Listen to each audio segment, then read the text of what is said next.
Today's lesson is to interpret graphs. So let's take a look at a graph that we have. It talks about a roller coaster when a park is open from May to October.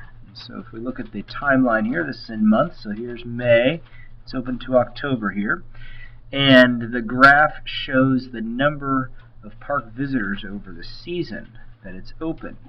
And so notice how the number of visitors is on the vertical axis, time again in months is on the horizontal axis. And so they're asking about segment number 1, and what does this mean when it's straight across? Well, it means that the number of visitors has not changed, but time is changing. So what we might end up saying is segment 1 shows attendance, so the number of people at the park, the attendance at the park for the opening days, or maybe we'll say the opening month, pretty much May we'll say, stays constant. So you kind of get your regular people that are at the park. But then, and we'll say it stays constant, which means that it did not change. So the number of people did not change. Well, then segment number 2 shows a drastic increase. Notice the time doesn't change a whole lot, but it sure increased quite a bit. The number of visitors did. So what I would say is segment 2 shows a steep upward slant. And this steep upward slant conveys that attendance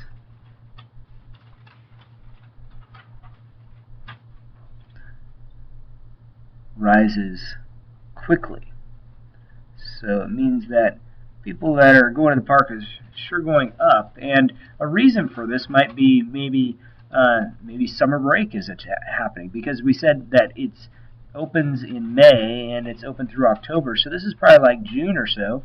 So people are starting to have more time to go. So maybe we'll say the rise is due to summer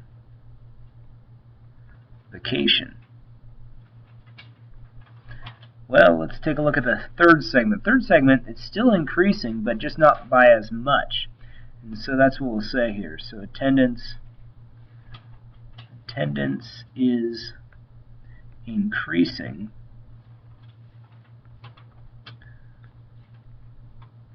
but not as rapidly.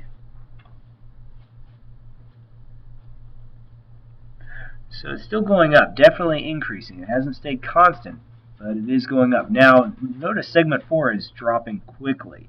So attendance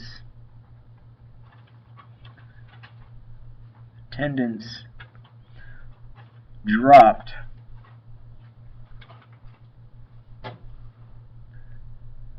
fast, we'll say. Possibly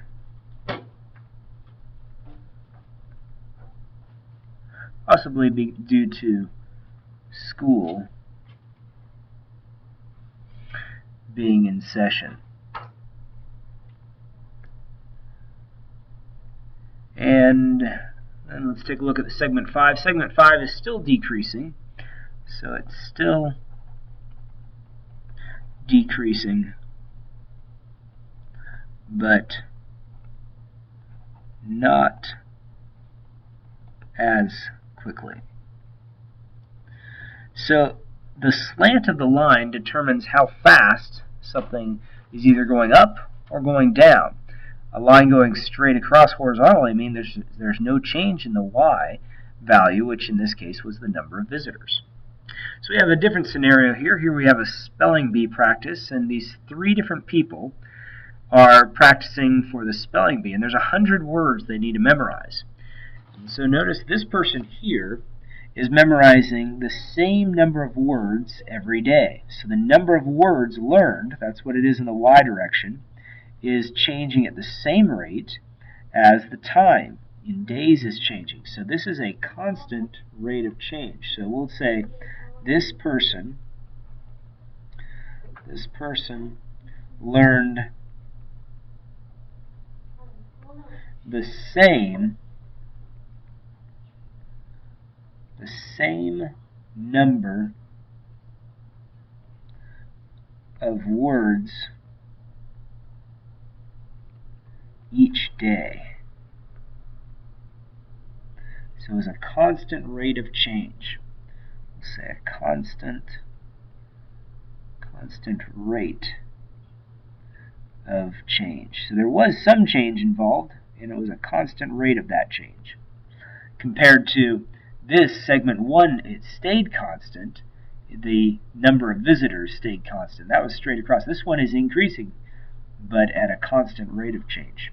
Now this person ends up starting slow. He's not memorizing very many words, but then he memorizes a bunch very quickly at the end. So we'll start by saying he started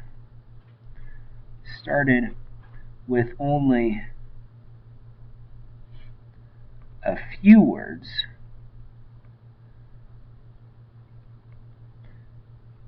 then learned a greater number each day. And the last one was kind of the opposite of this one that we had previous. This person learned quite a few in the beginning, and then it tapered off as it went. So we'll just say started learning lots of words in the beginning,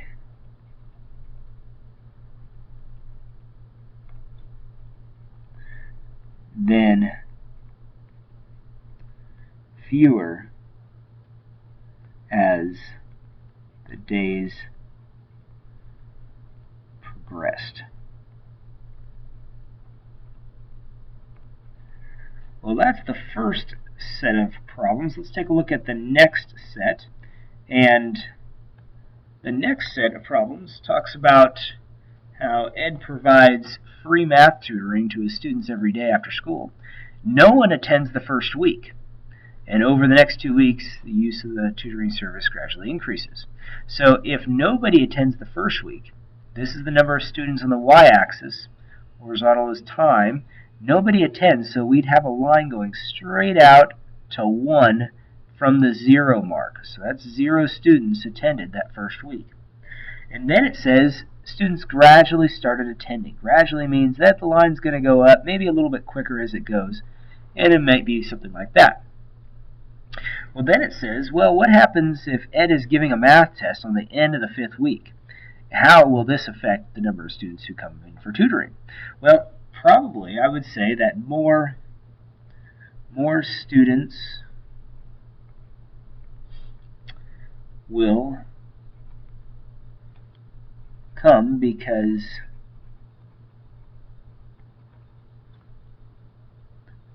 they'll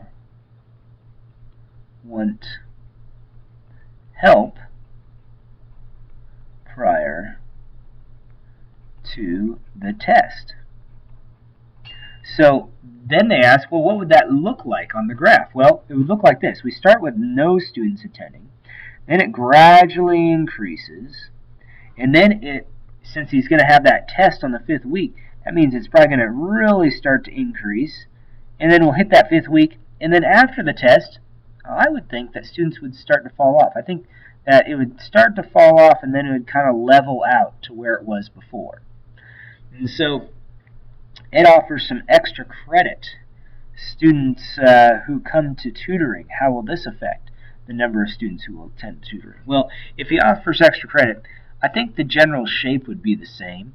we would still have this slight upward movement, lots of students coming during that 5th week, and then it gradually tapering off. The difference is that a few more students would come, so it would just shift the graph up. And so that's what we'll end up saying here. So we'll say the number of students would increase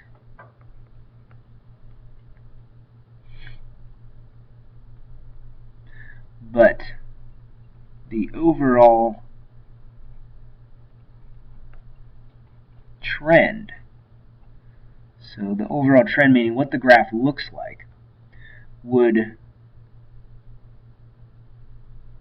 remain the same. So basically the graph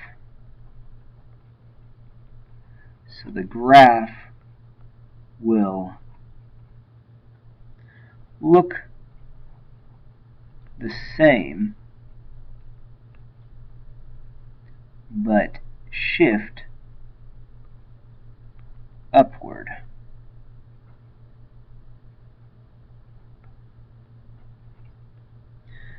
So basically the graph would be basically the same that we have here, except that it would just move up just a bit. Well, those are the types of problems you'll end up seeing on tonight's homework. Good luck.